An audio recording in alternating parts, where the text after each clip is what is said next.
Election কমিশনে জাতীয় নাগরিক পার্টি এনসিপির পক্ষ থেকে দল নিবন্ধনের জন্য যে সকল কাগজপত্র এবং আবেদন সকল শর্তাবলী পূরণ করে আমরা আমাদের সেই কাগজপত্র এবং আমাদের আবেদন আজকে নির্বাচন কমিশন বরাবর দাখিল করেছি এবং আমরা যেই নির্বাচন কমিশন কর্তৃক যে শর্তাবলীগুলো রয়েছে সেই শর্তাবলীগুলোর অধিক আমরা পূরণ করেছি।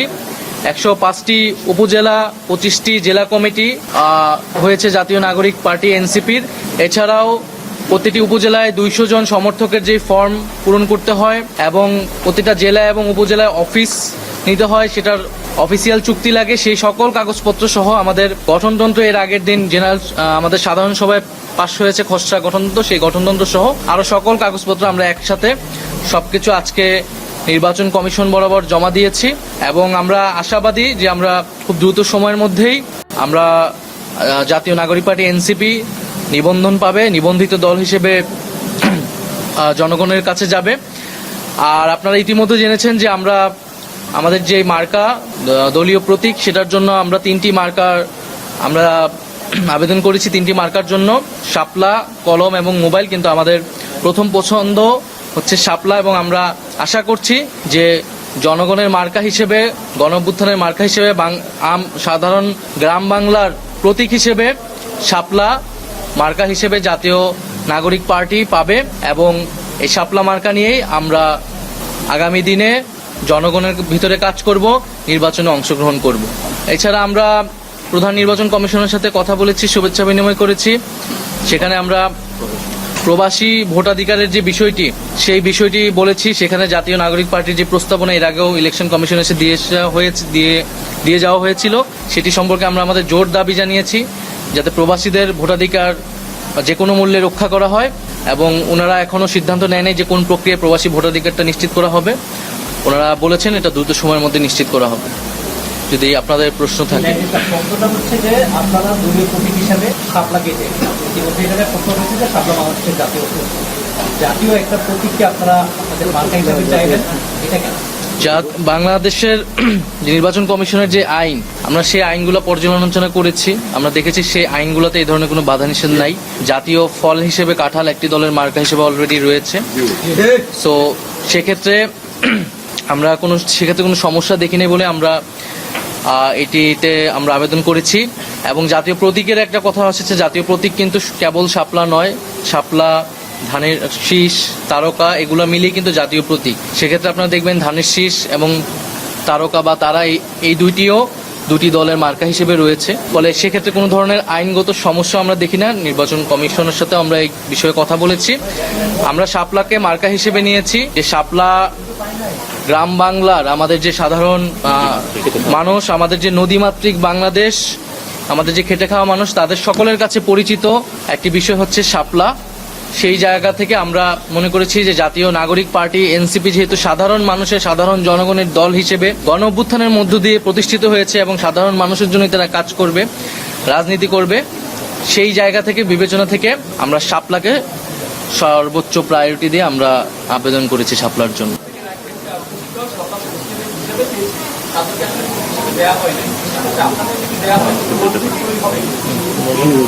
এখানে এটা যেটা বলেছিলেন, একটি দলের কথা বলেছিলেন, ওনারা অলরেডি একটা প্রতীক পেয়েছে এবং এক্সিস্টিং যে প্রতীকগুলো আছে সেগুলা থেকে ওনারা আবার নিষ্পত্তি যদি হয়ে যায়, বর্তমানে ওনারা যে প্রতীকটা চেয়েছে এটা নাই, ফলে তো এটা দ্রুত নিষ্পত্তি হওয়া উচিত। ভবিষ্যতের যে প্রতীকগুলো আমরা চেয়েছি নির্বাচন কমিশন অন্তর্ভুক্ত করুক, কারণ বাংলাদেশের যে প্রতীকগুলো বর্তমানে রয়েছে এখানে আমরা ভালো কোনো প্রতীক দেখতে পাই না। ফলে সেখান থেকে আসার পরে তখন ইলেকশন কমিশন সিদ্ধান্ত নেবে। তবে ওনার যে পদ্ধতিগত একটা ভুল ছিল সেটা সবাই এখন লেখালেখি করতেছে, কথা বলতেছে, সেইটা নিয়ে আমরা কোনো সমস্যা হবে বলে মনে করি না।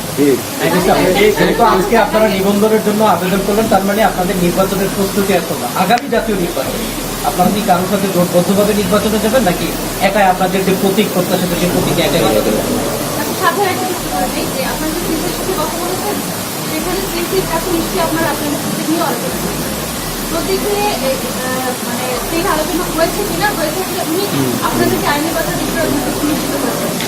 আমরা সিএসের কাছে বলেছি যে আমরা সকল শর্তাবলী, সকল আইন পর্যালোচনা করে আমরা আমাদের সকল আবেদনটি করেছি, কাগজপত্র জমা দিয়েছি। আমরা প্রত্যাশা করব যে ওনারা নিরপেক্ষভাবে আইন অনুযায়ী ওনারা ওনাদের কার্যক্রম সম্পাদন করবে এবং সেক্ষেত্রে যাতে জাতীয় নাগরিক পার্টি আমরা যাতে কোনো ধরনের বৈষম্যের বা কোনো ধরনের অবিচারের শিকার না হয়, এটাই আমাদের প্রত্যাশা। আরেকটি বিষয়, নির্বাচনের বিষয়ে আমরা এর আগেও স্পষ্ট করেছি যে আপনারা জানেন যে এখন জাতীয় ঐক্যমত্য কমিশনের সংস্কারের একটি কার্যক্রম চলছে এবং আমরা ডক্টর মোহাম্মদ ইউনূস উনি জাতির কাছে কমিটমেন্ট দিয়েছেন যে জুলাই মাসের মধ্যে জুলাই সনদ হবে এই ঐক্যমতের ভিত্তিতে। ফলে আমাদের কাছে এখনো প্রধান প্রায়োরিটি হচ্ছে কিন্তু সংস্কার। ফলে সংস্কারের উপর নির্ভর করেই নির্বাচনের বিষয়ে আমরা আসলে সিদ্ধান্ত নিব। আর জাতীয় নাগরিক পার্টি এনসিপি আমরা বলেছি যে জুলাই ঘোষণাপত্র এবং সংস্কার এবং গণপরিষদ এবং বিচারের রোডম্যাপ এই সকল কিছু মিলিয়ে আমাদের এই মুহূর্তের রাজনীতি। তো সেক্ষেত্রে একটা নিয়মতান্ত্রিক প্রক্রিয়া হিসেবে একটা রাজনৈতিক দলকে আসলে নিবন্ধন নিতে হয়, শর্তাবলী পূরণ করতে হয়, আবেদন করতে, আমরা সেই নিয়মতান্ত্রিক কাজটাই করছি। কিন্তু আমাদের এখনো প্রধান প্রায়োরিটি, প্রধান কাজের জায়গাটা হচ্ছে সংস্কার এবং যে বিচার, সেই বিচারগুলো নিশ্চিত করা এবং গণঅভ্যুত্থানের যে আকাঙ্ক্ষা ছিল। এবং আমরা জানি যে আপনারা জানেন যে জুলাই আসতেছে সামনে এবং সেই জুলাই মাসে যাতে আমরা আমাদের সেই গণঅভ্যুত্থানের আকাঙ্ক্ষাগুলোর যে বাস্তবায়ন এবং গত এক বছরের মধ্যে আমরা আসলে কেন পারলাম না, আমাদের সীমাবদ্ধতাগুলো কি এবং এই সরকার থাকা অবস্থায় সামনের সময়গুলো আমরা কিভাবে কাজে লাগিয়ে সেই দাবিগুলো পূরণ করব, সে বিষয়ে আমরা কাজ করব। ধন্যবাদ। Thank you. বলছিলেন যে 3টা আসনে আপনারা জয়লাভ করবেন বলে প্রত্যাশা করেছেন। আপনার প্রত্যাশা কি? সামনে যদি নির্বাচন অংশগ্রহণ করেন, কোন চ্যানেল থেকে আপনি? আমি জাগরণীতে আছি। আমাদের একটি কোশ্চেন এসেছে যে ভাই বলেছিলেন আমরা চাই বাংলাদেশে গণ অভ্যুত্থানের একটি সরকার গঠন হোক।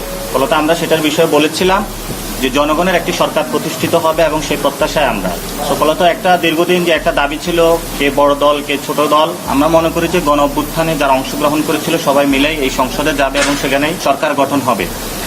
আর আমাদের আজকের যে এখানে আমরা নিবন্ধন কার্যক্রমের জন্য সবকিছু জমা দিয়েছি, সাংবাদিক ভাইদের জ্ঞাতার্থে জানাচ্ছি আমাদের ভবিষ্যতে আমাদের দল থেকে স্বাক্ষরিত আহ্বায়ক এবং সদস্য সচিবের স্বাক্ষরিত সাইনে 3 জনকে দায়িত্ব দেওয়া হয়েছে। আমি আপনাদের সামনে তাদেরকে পরিচয় করিয়ে দিচ্ছি, তাদের সাথে আপনারা যোগাযোগ রাখবেন। আমাদের সব ইনফরমেশন তাদের কাছে থাকবে, আমাদের ইলেকশন রিলেটেড সম্পর্কিত সবকিছু। খালেদ সাইফুল্লাহ আছেন আমার বামে এবং জহিরুল ইসলাম মুসা ভাই আছেন, আর আমি টিম লিড হিসেবে থাকবো। আপনারা এই 3 জন ব্যক্তির সাথে যোগাযোগ করবেন, আমরা প্রেস রিলিজের মধ্যে দিয়ে নাম্বারগুলো আপনাদের সাথে দিয়ে দিব। ইনশাল্লাহ আপনাদের সাথে কথা হবে, দেখা হবে রাজপথে। ইনশাল্লাহ আমাদের যদি পারি পার্লামেন্টে আমরা একসাথে যাবো ইনশাল্লাহ। আপনারা প্রস্তুতি নেন।